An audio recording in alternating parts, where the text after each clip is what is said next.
thought I'd find you in here. Is this your plan? Hide away in your lab until the problem fixes itself? I sympathize. I really do, but we don't have time to waste right now. Come on. Let's go chat in the cargo bay. Okay, deep breaths, all right? I'm going to go over the situation with you, okay? About 10 minutes ago, the vessel was struck by a micrometeor. That was that bang that woke everyone up. Among other things, it punctured a ventilation line and we started venting atmosphere. That was when all the alarms started going off. Fortunately, as you know, every life support system on board is quadruple redundant, so I managed to switch over to one of the backups. We lost less than 40 pascals of total pressure, not even enough to move the needle on the O2 system. As far as I can tell, the life support system was minimally affected, plus of course we have backups. To protect the electrical system, the computer cut main power. Tracy and Dan walked me through a full diagnostic from this side, but best we can tell, the electronics were not affected. That is very, very good news. Everything runs on pumps, so. What's less than good news? The meteor severed the primary door hydraulics at junction E12. This is a bit of a problem, as now you and I are stuck in the cargo and science section while the rest of the crew is stuck in the forward compartments. See, that was the first thing we tried. The emergency override is jammed. We don't know if the meteor caused it or if it was defective from launch. All we know is it's stuck. Tim is doing what he can to try to fix it from the other side of the junction, but without cutting through the airlock, I don't think he's going to be able to do anything. We sent a message back to Earth advising them of our situation. We're expecting a response in 5 to 8 minutes with the delay. We're only 24 days from Mars, but if the damage is too extensive, we need to start accelerating now, so we'll have the velocity to slingshot around and head back to Earth. Command is going to need video of the damage, and that means someone is going to have to go out there and look at it.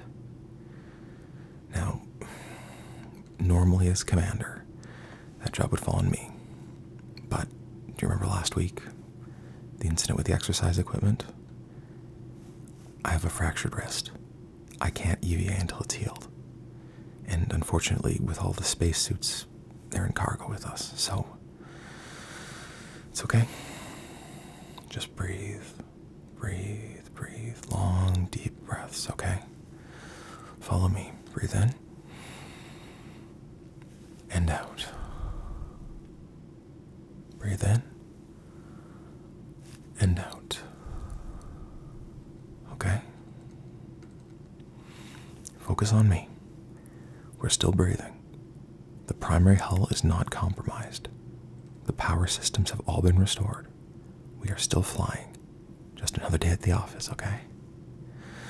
Long, deep breaths in and out. In and out. Okay, how are you feeling? Good, just keep breathing in and out. I've been through your file. You have more than 200 hours in the simulator.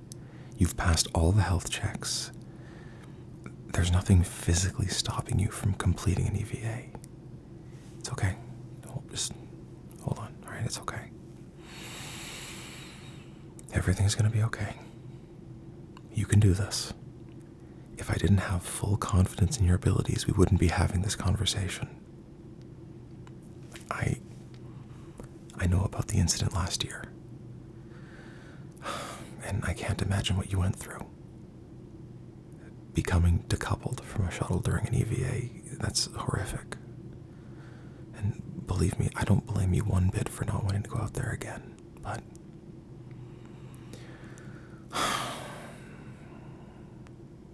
okay, look. I'm not going to order you to do it, but someone has to go out there and fix it. It's okay. Just breathe, all right?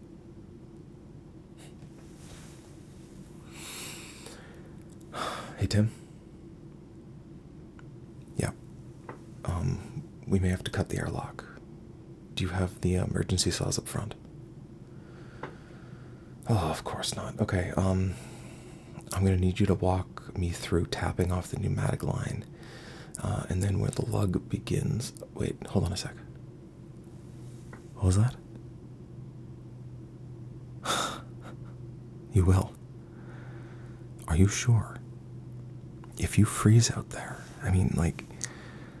Look, I trust you. I trust you completely, okay? I promise. I will do everything in my power to help you along the way. What happened to you was a freak accident, and it will not happen under my watch, I promise. Okay, never mind. We're going to try the EVA. Yep. Get Tracy and Tim to dig up the schematics. Yeah. And then you need to tell me which book I gotta get. Okay. Yeah. Okay, I'll pass that along. Tim says thanks. He wasn't thrilled about the prospect of cutting up the ship. Nice and easy, one step at a time. We are going to go over absolutely everything until you're comfortable, okay?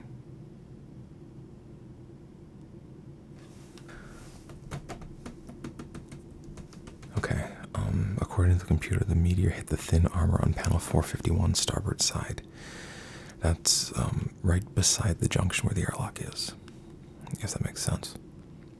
The strike must have been a 1 in a million. That section was never armored to take impacts. Tim checked over the hull. There's no cracking, no stress fractures. The junction is safe. It just looks like the external hydraulics were damaged. We got a message back from command. They said exactly what I expected. They need more info. Fortunately, they assured us that they have the best minds at JPL going over everything. But if I can help it, I would like us to have things fixed before the JPL boys even have a chance to break up the mock-ups. Okay, there's a few jobs to do out there. So we're going to go through them from most important to least important. If for any reason you need to come back, you can at any time, okay? But if you find yourself feeling okay and want to be even a bigger hero than you're already being, there are a few tasks you can do to help us out. First and foremost, we need data. The suit camera will be more than enough. You just have to get out there and then point the camera towards the damage, the one on the shoulder. Get close, get far, look at it from angles. The more the better.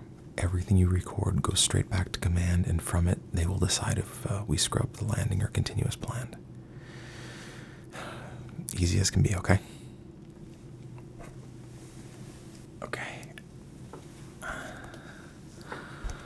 Manual books. Okay. Okay, perfect. Odyssey schematics. So, easy as can be, okay? D3 was right here. That's the airlock just back there, okay? From D3, the docking port, the impact is 13 or so meters away.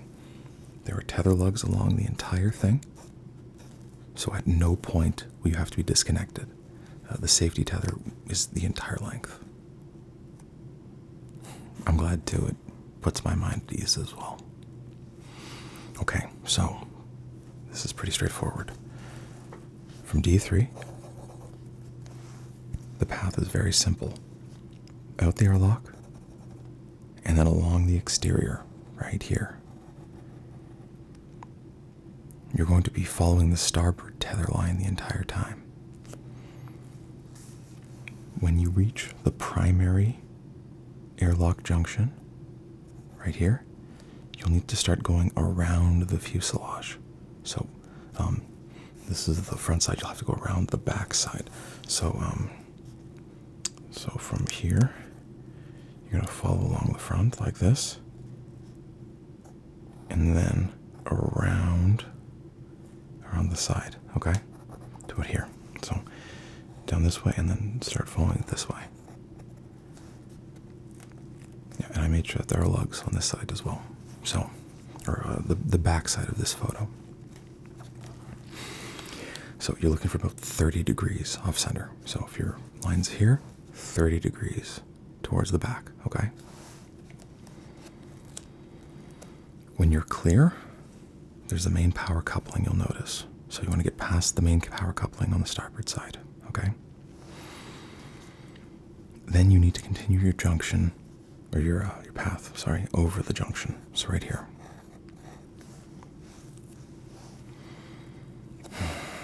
So the strike should be somewhere around here on the other side.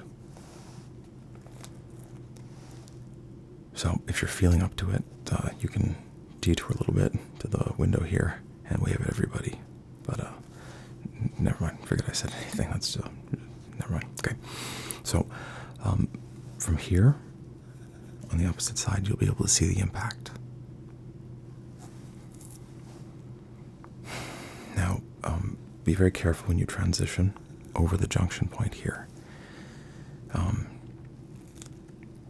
Make sure you have your tether attached on one side and then your second clip onto the other side, and then it's just a matter of, sorry, I'm just trying to keep you as calm as possible, okay? So, once you see the impact site, I'm sure you'll be able to notice it. You just want to get as much video as possible. Just film for as long as you can, okay? Now, like I said, if you're feeling up to it, you can get more data, which will greatly help out both us and control.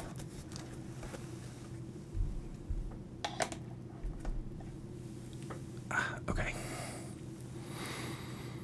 What you'll need to do is remove panel G11-14B and maybe G11-14C. They're right next to each other. It couldn't be simpler. With the MPRT, which is attached to the suit, the manual panel remover tool, you place it on the lugs and then turn 90 degrees. There are 6 lugs on each panel. Here, let me just show you. So the panel is something like that, right? And then there's going to be 1 lug at each corner, and then 2 security lugs on the sides. And they all take the same tool. So the lug looks sort of like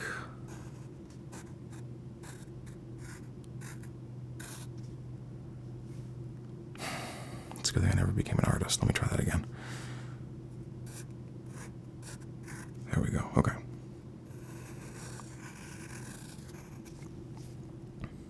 So the lug looks sort of like this. It has the square hole and then an octagonal exterior, and then it's inside a recess, okay? Yeah. So 6 on the panel, the 4 corners, and then top and bottom. Each locking lug has a red line on it, so something like that. It has a red line. When the line is lined up with the matching red line on the actual panel, that means that it's locked, okay? When you turn it, the lug will be pointing at a different direction. That means that it's unlocked. Okay? So when they're lined up, that means it's secured down. When they're unaligned, that means that it's unlocked. Simple, right? So here's where we think the impact took place. Now, we can't be sure. You'll need to look around and find it. When you do, call out which panel it is over the radio, and we can double check. Now, it's easy to remember. Every panel is labeled on the bottom corner. That's how the engineers keep track of them. The code will look something like this. M4-S11 star G11-14B, for example. So it looks something like this. All right. So M4 is for Mars Mission 4, which that's us. S11 is starboard paneling zone 11. It has to do with how the engineers put the paneling on. It's not important for you. Now, what is important is the last 6 characters. G11 is the panel type and size. 14B is the area. Okay? Now, if the serial number is what got hit, well, you still need to give us the panel number. So I'm going to explain how to figure it out. It's a little complicated, but it's fine. This is the center line of the craft, right? So the center line, it's mirrored on both sides, right? Every panel going towards the boosters is given a letter, A through S. And then every panel from the forward junction backward is given a number, 1 through 34. Okay? So, just like Battleship, if the panel is above, it's 14A. If you're on 14B. If the panel forward of it is 16B, the panel you're on is 15B. You get what I'm saying? So it's pretty easy when you know the system. So, down, lengthwise, A through S, across, 1 through 34. The print is fairly small, so you're going to have to get reasonably close to look at it. So again, with the MPRT, you turn the lug 90 degrees, and it will unlock. They don't screw out. Depending on how damaged the panel is, you might have to fight it a little bit, but trust me, you will not break it. They're solid titanium. Once all 6 lugs are disconnected, the panel should start floating freely. Don't worry about grabbing it. Both the lugs and the panel are captive. There's a short tether connecting it to the ship so it won't float away. If the damage is between panels, you may have to remove the other one as well.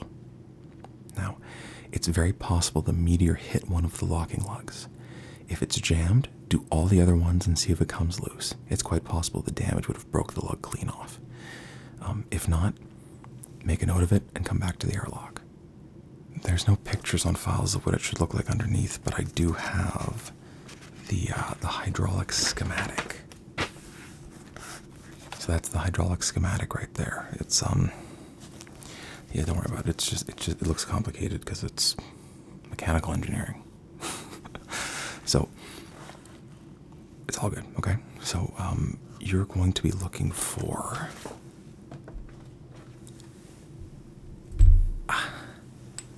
something that looks like this. The entire hydraulic system on board uses the same parts for everything, so we just we can carry spares. That's essentially the rationale of it. This is what the hydraulic line will look like. It'll be woven around, probably tied down with wire, but it will be easy to spot. Here is where you'll have to use your best judgment. If you can, replacing the line should fix our problems, but it's hard to say. What did Tim say?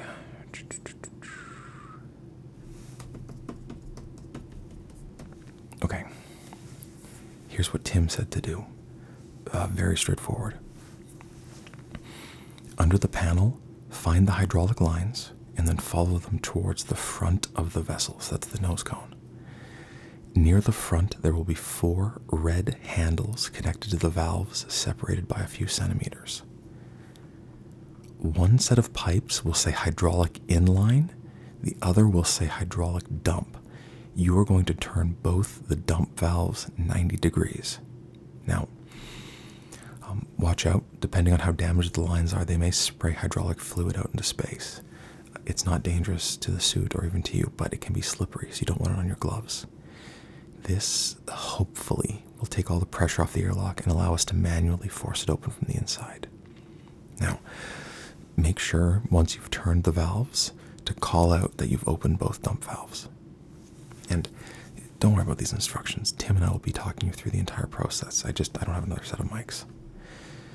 Next is the tricky part. If you're feeling up to it, you can use the MMT or the manual multi-tool and remove the damaged hydraulic line and replace it with one of the spares we have. It might be only one that's damaged, it might be both.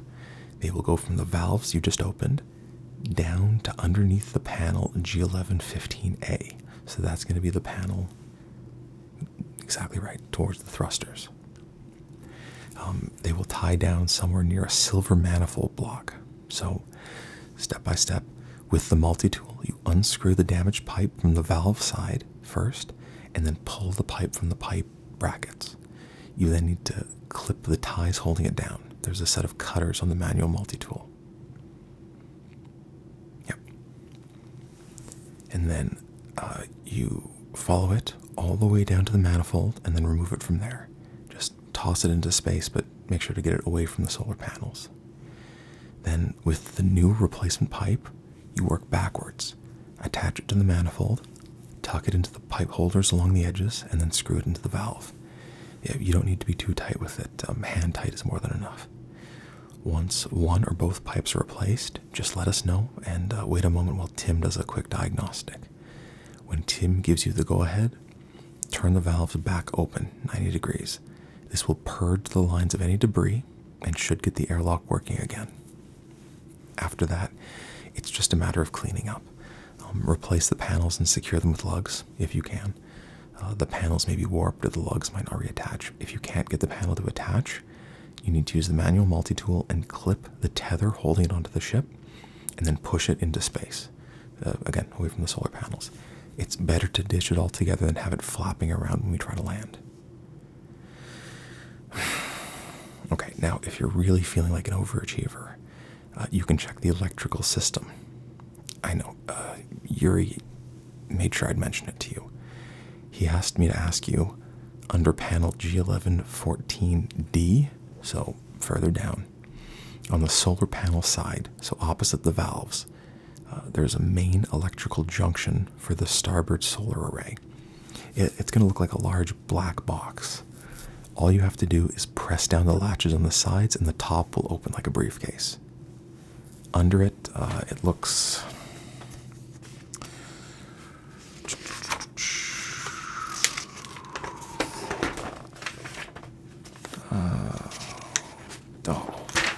Yuri. It looks something like that. Yep, I know.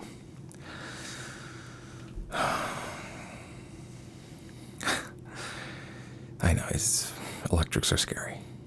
He just wants you to open it up and take a look at it and make sure nothing's burned out or damaged. If something is damaged, I don't think you can fix it, to be honest. Yuri will have to suit up and go out on his own. I'm not even qualified to mess with the electricals. He just needs to know if he has to go out or not, that's all. And if you're already there and you're feeling okay, it'll only take 30 seconds at most. So, well, maybe a minute. Just pop the panel off, check the thing, and then if it does have to be replaced, just leave the panel off and we'll get Yuri out as soon as you're back, okay? Okay, and that's it. I know it's a lot to remember, but like I said, myself and everyone will be on comms with you the entire time walking you through it. How do you feel? I couldn't agree more. Let's get this done so we can all get back to sleep, okay? Time to suit up. Okay, you're hooked in. Pressure tests. Tank 1. Good. 2. Good. 3. Good. And 4. Good. All perfect. Hey, it's okay. Look at me. Deep breaths, all right? You got this, okay? I have no doubt you'll do great.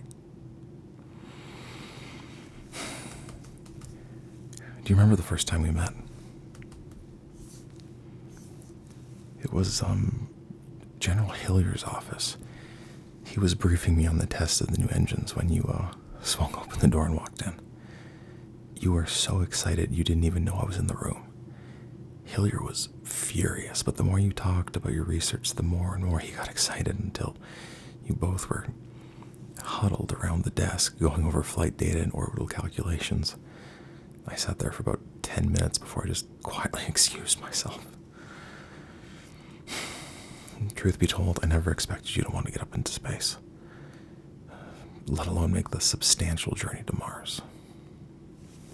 I don't know.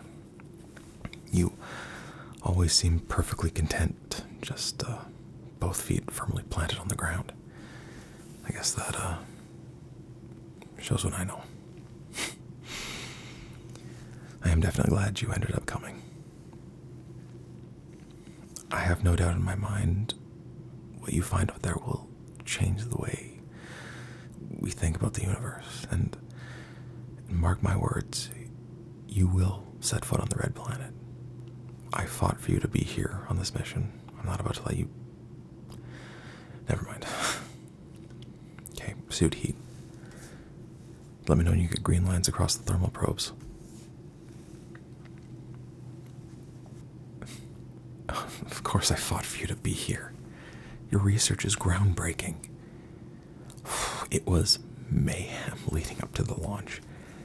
Haydenforth wanted to send up another jarhead. Bennett wanted to send up another medical doctor. Stroyovsky was fighting tooth and nail to send up an astrozoologist. It came down to me and Hillier. We knew you were smart, but more than that, we knew you wanted this more than anyone else.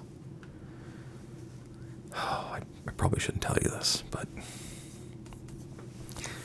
some of the brass thought your incident on the ISS was user error. Hey, look, you're preaching to the choir.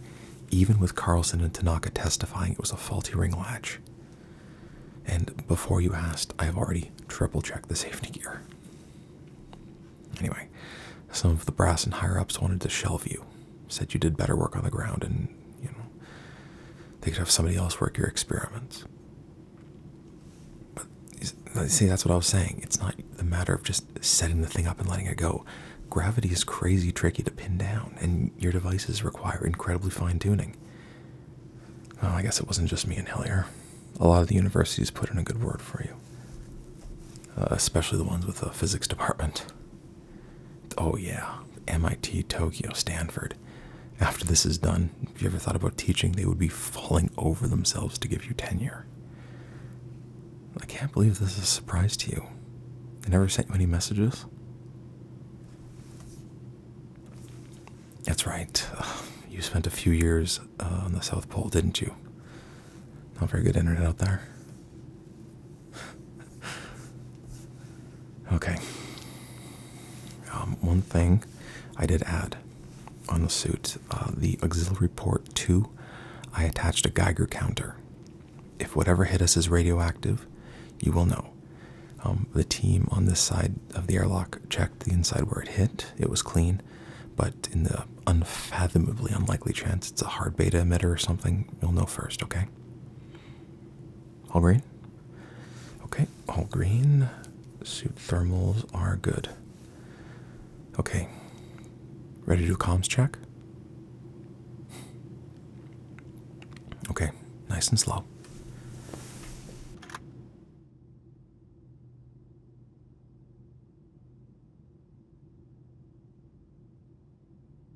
Comms check.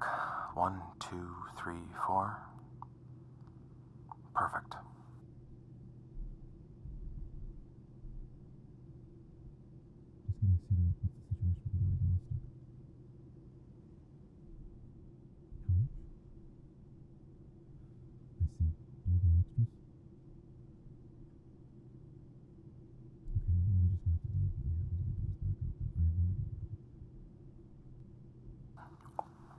Sorry.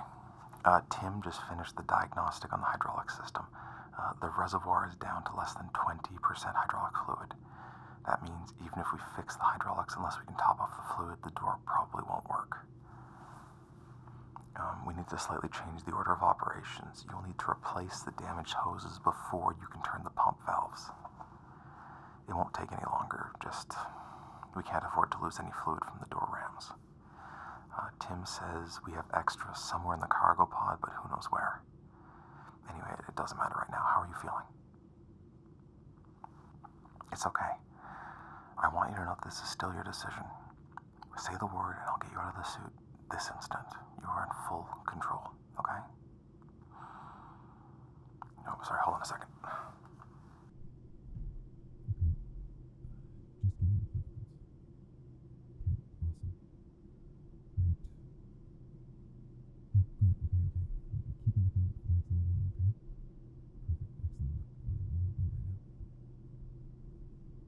Okay, that was Noreen. She was able to get the high-resolution LiDAR back up and running. She pointed it towards the sky on the side you'll be working on. It is clear of any astronomical body larger than a bumblebee for 400 kilometers. Our fear that we've entered some sort of freak asteroid field is debunked. That micrometeor seems to have just been an unfathomably bad luck. I hope that helps. Feeling okay? Okay. Let's take a minute to relax, okay? Focus on your breathing, nice and slow. I'll be with you in your ear the entire time. Plenty of places to grab, no junction without safety lugs. Around 13 meters to get out there. Okay. Are you ready to make all us engineers and grunts look bad? Alright, let's get the show on the road. Godspeed.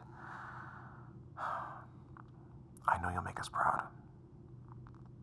Time to go to work, okay?